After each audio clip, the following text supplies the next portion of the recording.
This is a VF43 Turbo. Okay, I'm going to show you guys how to take this apart. You're going to need a 17 millimeter socket. Put on there, preferably a 3/8. You're going to need a 8 millimeter ratchet. Take off these right here. There's about 6 of those that go all the way around.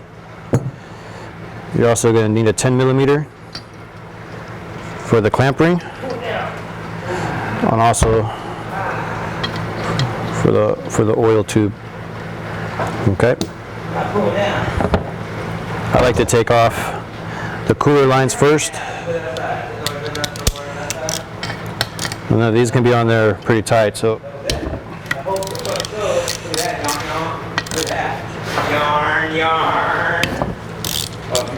these will have some crush washers on there, some copper crush washers.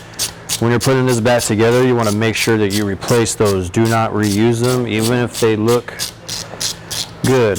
You always want to put new crush washers. This is after you've installed this is something that you don't want to have to take back out again, because if you've ever installed one of these turbos, that's not always the funnest thing to do when it's on the car.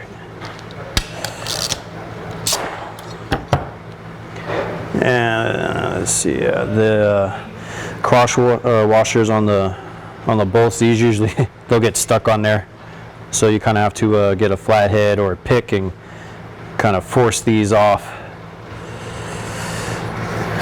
So now this should just lift right up and out of the way.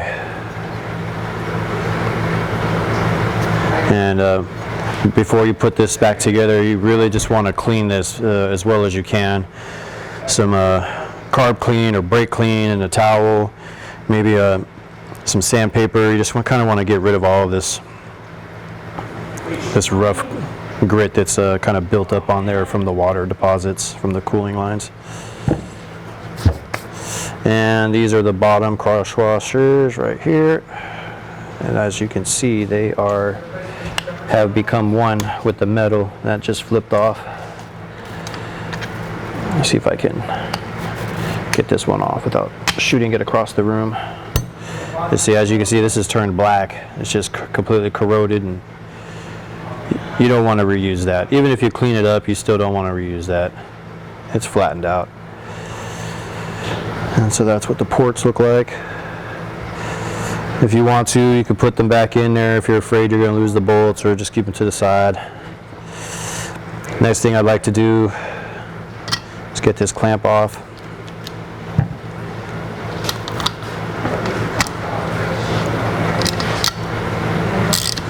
I'm just going to take it completely off.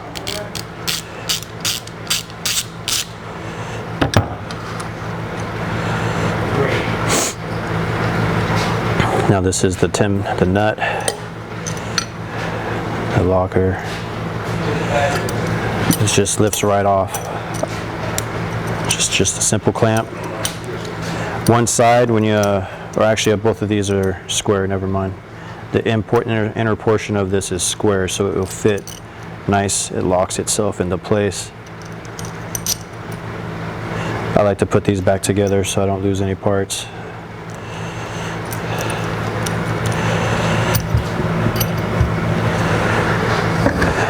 The next thing we'll take off, I already loosened this up ahead of time. It's the oil return tube.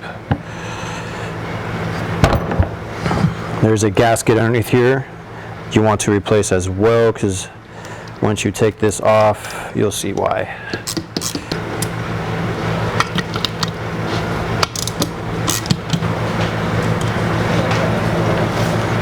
And that's usually sticks on there, wiggles right off. And see, as you can tell, the gasket will tear once you turn it off because it's just stuck itself. So you're gonna want to sandpaper that off. Or all right, the next thing I like to take off will be the wastegate. I got the little tubing right here. Usually you can clamp that down with your fingers and just kind of work this by twisting it side to side. Be careful, because the tip will rip through this rubber hosing. So when you're doing this, don't be too forceful with it. and it should slide right off. Inspect it. If you look closely here, you can see that this one is actually starting to crack. Don't use that. Get some new tubing and put it on there, okay? You can lose PSI because of a bad connection. All right. Now the tricky part, and it's not too tricky, but there's a little C clamp, or a little C clamp in there. You're gonna use a little flathead and get in there, and you're gonna just, you know, kind of just push that out. Careful when you're doing it, because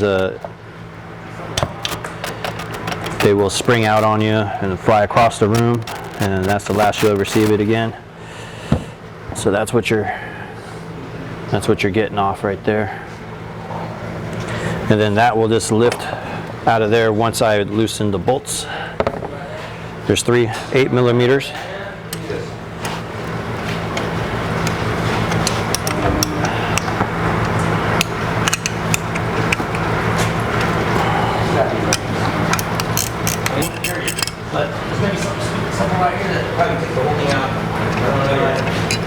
So now that's loose. You can lift that right out. So now that wastegate can open, it's free. And then it's a good time to inspect it. Make sure that the diaphragm isn't have a hole in or anything like that. You can blow some air in there and it will open and close. All right, so now you got everything out of the way. You can actually get to the point of where you're gonna separate the snail from each other. This is the cartridge here, and you're going to want to take this apart from this, and kind of takes a little bit of force. You need to get a hammer and kind of knock it down here on the sides.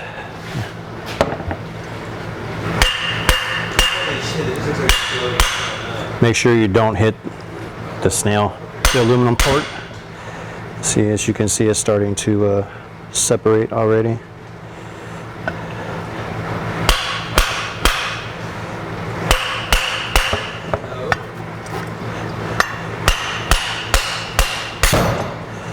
There you go, see? There's the cartridge. This is, this whole piece right here is what we're going to be replacing. This whole piece will come off of this front snail. This is the back portion.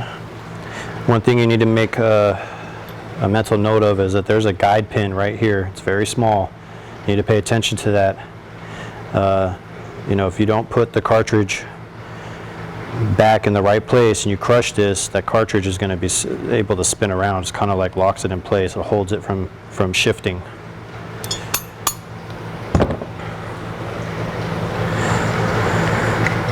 All right, so now what we're left with is 3 more 8s.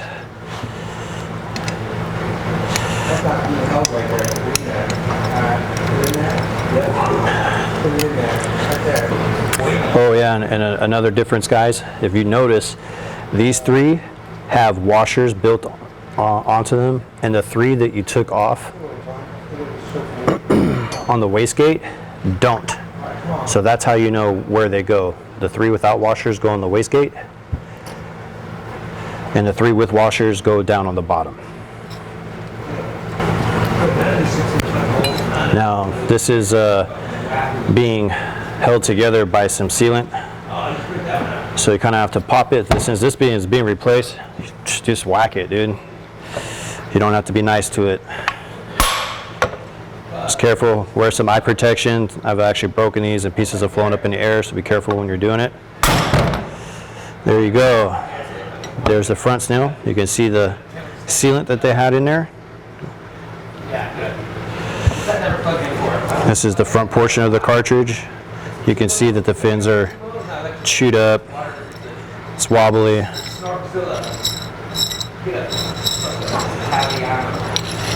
So we're going to order a new cartridge. We're going to clean all this up and put it back together again. And that's how you take apart a VF43.